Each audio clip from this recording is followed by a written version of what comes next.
When we rebel against him, we point to such Rube Goldberg achievements as we might accomplish, sneering at those traditionalists who had ordered a rocking chair, taking great pride in our perverse ingenuity. It is like trying to impress your high school shop teacher by pounding the nails in with a crescent wrench.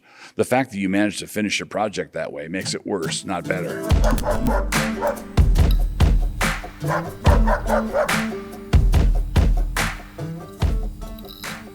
Our book giveaways. The canon title being given away, November 11th through 15th, is my commentary on the book of Romans, helpfully entitled To the Church at Rome. And in my Mablog shop, I am now giving away 21 prayers for pastors on the Lord's Day, letters of marital counsel, found here, proof as moral obligation, and new today, no artificial sweeteners. Oh, what a tangled web we weave when first we practice to deceive.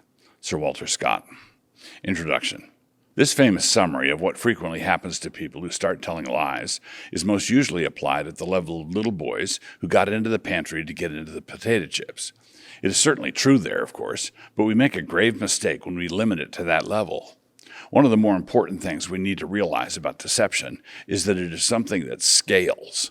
If little lies can create the kind of web that can catch flies, it is important to note that the biggest lies can create a kind of web that can ensnare empires and civilizations. And the great dragon was cast out, that old serpent called the devil and Satan, which deceiveth the whole world. He was cast out into the earth, and his angels were cast out with him. Revelation 12:9. Deceiveth the whole world. Of course it is possible for a lie to scale. And speaking of which, if you would, I would like to write for a little bit about feminism. And by feminism, of course, I mean the ideology that is advocated by the ardent and self-described feminists. But I'm also seeking to include almost everyone else. The toxic mix made up of the assumptions of all such, both the true believers and the go-alongers, is something which we may, for the sake of convenience, call Feminumbulum. This is a noun that refers to the accumulated consequences of all the nonsense that has piled up in our culture since the first feminist conference in Seneca Falls, New York, in the year of our Lord 1848. These consequences, like so many bricks in the hold, have gotten the whole Western world pretty much gunnels under. First, the tangle. The sexual act is a metaphor, and abuses of the sexual act are also metaphors. In the first chapter of Romans, the Apostle Paul refers to the natural use of the woman, verse 27, as well as the women abandoning their natural use, verse 26. Men and women together in this rebellion were engaged in a fight against nature, verse 26. But this natural use extends far beyond the mere fact that heterosexual sex is normal and natural, although it is. The parts do fit together neatly, but like I said, it is also a metaphor. The parts continue to fit together neatly when the man assumes the responsibility of providing for his wife and children, as well as the responsibility of protecting them all. As the head of his wife, Ephesians 5:25, he is to rule his household, 1 Timothy 3:4. In addition, when she assumes the role of bearing the children, 1 Timothy 5:14, nursing them, caring for them all, managing the home, 1 Timothy 5:14, and feeding everybody, Proverbs 31:15, she is doing that which is consonant with nature, her nature and all the remainder of nature outside her. This means, among other outrages, that she makes the sandwiches. If she's really on the ball, she oversees the servants making the sandwiches. Now imagine you are assembling a complicated bit of mail-order furniture, and you take it into your head to attach the parts wherever you feel like putting the parts. You throw away the assembly instructions and start screwing things together as the inspiration strikes you. Instead of dancing like nobody is watching, you are assembling like nobody is watching. The picture on the box indicated that it was supposed to be a rocking chair, but by the time you were done, it looked more like a tall but misshapen end table with a couple of bendy legs, and it kept falling over. It falls over again and again, but we have a strategy to deal with that. We now call the falling over empowerment. When you violate the design features of anything, one of the results you invariably get is that nothing works anymore. When you redesign things that were already designed, what you get is a misshapen mess. And if you have, for ideological reasons, determined to weave yourself into the tangled web that Scott described, your self-deception increases with every week that goes by, and the prospect of admitting that your great-grandmother knew more about sex and sex roles than you do becomes ever more humiliating. And so, because the delusion must be maintained, you don your red corporate babe power suit, heels, glasses, the works, and walk purposely through the offices of your skyscraper prison, muttering to yourself how fulfilled and happy you are.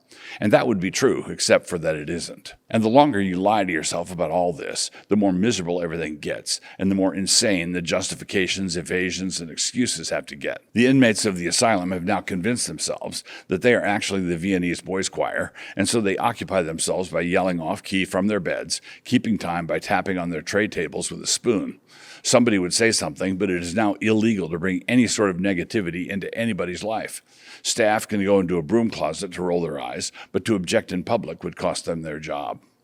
Bedlam, pandemonium, madhouse, chaos, ruination, shambles. And all of it is caused by lies and maintained by refusing to let go of lies. And even when clinging to such lies results in a shambolic, senile, and shuffling disaster in threadbare house slippers and bathrobe, the facade is maintained. But in his own mind, he is a man about town. The truth that these lies are trying desperately to hold off is the fact that women are the domestic sex and men are not.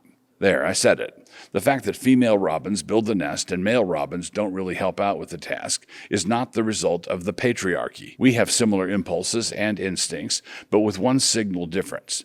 We, unlike the robins, are fallen and sinful. We don't like where God puts us. If robins were more like we are, she would be complaining to him about how she thinks they ought to be more like the finches. In the finch community, the male helps. Would it hurt to be more like a finch? He replies in a way that seems compelling to him, but she's still peeved. But I am not a finch, he tried to argue. So the way we are is a design feature, and we are supposed to like it. No stronger than that, we are required to like it. When we are humble and obedient, at peace with our Creator, we do like it. When we rebel against him, we point to such Rube Goldberg achievements as we might accomplish, sneering at those traditionalists who had ordered a rocking chair, taking great pride in our perverse ingenuity. It is like trying to impress your high school shop teacher by pounding the nails in with a crescent wrench. The fact that you managed to finish your project that way makes it worse, not better. Evangelical Feminumbulum. So, Feminumbulum is the state of affairs that exists in the world outside the realm of card-carrying feminists. This is the world of normal people, especially evangelicals, who all believe, amazingly, that they have stayed put, not budged at all. They believe this because they are normies by disposition, and they don't know anybody who ever actually burned their bra. What they don't realize, feminumbulists as they are, is that because of feminism, they've been acclimatized to the fact that the whole world has been rejiggered. Girls in Christian schools talk about going into the military without even blinking. Christian fathers let their daughters go out and about in hooker wear, and they pimp their daughters like this because their daughters have assumed all the privileges of guys who don't have to worry about things like that, and none of the responsibilities of a lady. But ladies do worry about things like that, and can't you see how unfair all this is? Tell a bunch of Christians that all you want for women in the workplace is equal pay for equal work, and everyone nods sagely, as though this were an obvious matter of social justice. But as I heard someone say recently, social justice is to justice what social security is to security. How are Christian women suckered into this? The devil is a sly one, and he pitched his new order with more subtlety than any of the other beasts of the field would have. Under the older order, men had certain responsibilities, and they also had corresponding privileges. Women also had certain responsibilities, and they too had corresponding privileges. That was all good and according to nature. The sales pitch for this new approach to sex roles offered to grant women all the privileges that the men had, but without burdening them with any of the responsibilities. Being part of a two-person marital team, where everyone is an equal partner with equal say, seemed to them to be a great advance. But when there's a noise in the basement at 2 a.m., the one with the XY chromosomes is still the one who has to go check. That one is also the one who needs to shovel the driveway when it snows. It may be retorted that the XX person is still the one who cleans the bathrooms, but this is only because she is the one who cares about it. He goes down to the basement because she is the one who cares about it. So Christian women had no desire to take the lifestyle approach of the buzz-cut dyke, but the idea of privileges without responsibility is the kind of thing that has that universal appeal. Not everyone wants a buzz cut, but everyone wants to skate a little. And so here we are. What nobody seems to grasp. When women are admitted to realms that were previously male only, and the people doing it are not the feminist crazies, nobody seems to realize how they are being played. The common sense assumption is that we can still have the same club that we did before, with the only difference being that now women can come in also. There's no realization of the fact that the entrance of the women destroys the thing that was there before and replaces it with another thing entirely, albeit with the same name. This is true of West Point and the Naval Academy. It is true of Deacon deacon boards in soft egalitarian churches. It is true of MDiv programs. It is true of the Garrett Club in London. It is true of the Citadel and VMI. It is true of the school board at your local Christian school. Daughters go out for the football team and blithely assume that this will in no way change the nature of the game. This is only possible because her ignorance is rivaled only by her mother's, who was the one who suggested it. Dad knows better, but he also knows better than to open his mouth. Now, the feminists want women inserted into all those places because they wanted to see them destroyed. They hate football. That has been the plan all along. Kate Millett stated the goal a long time ago, the destruction of the American family. The feminumbulist women who go along with this charade are foolish enough to think that the place where they forced entry is still the same kind of place. But it is nothing like that same kind of place. The only way she could have enjoyed what the males were previously enjoying there would be if she had been born male. And therein lies the central grievance, because envy always insists that justice requires God to have done things differently. But that is not the way the world actually is. That is not the way that God governs the world, and he is altogether wise, while we are the stupid ones. Which is why our ongoing abuse of nature is going to provoke a reaction that I think is probably already underway. The reality recoil. I have frequently thought, looking at some cityscape or other, about what would happen if the city were simply abandoned and no one set foot in that place for hundreds of years.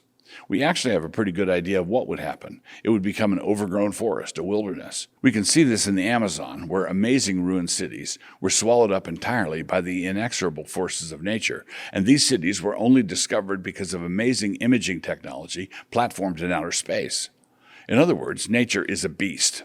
Horace knew all about this. Naturam expellis furca, tamen usque recudit. You can drive out nature with a pitchfork, but she keeps on coming back. And if you wind a spring too tight, you will get a good illustration of this reality. The danger is that the spring might put your eye out. Thoughtful Christians will always be the ones who act instead of reacting. What does the Bible say? Let's do that. But those who went along with the feminumbulist nonsense, simply because it was widespread and lots of people were doing it now, are the same kind of people who will jump on the Bronze Age bandwagon just as soon as it becomes popular enough.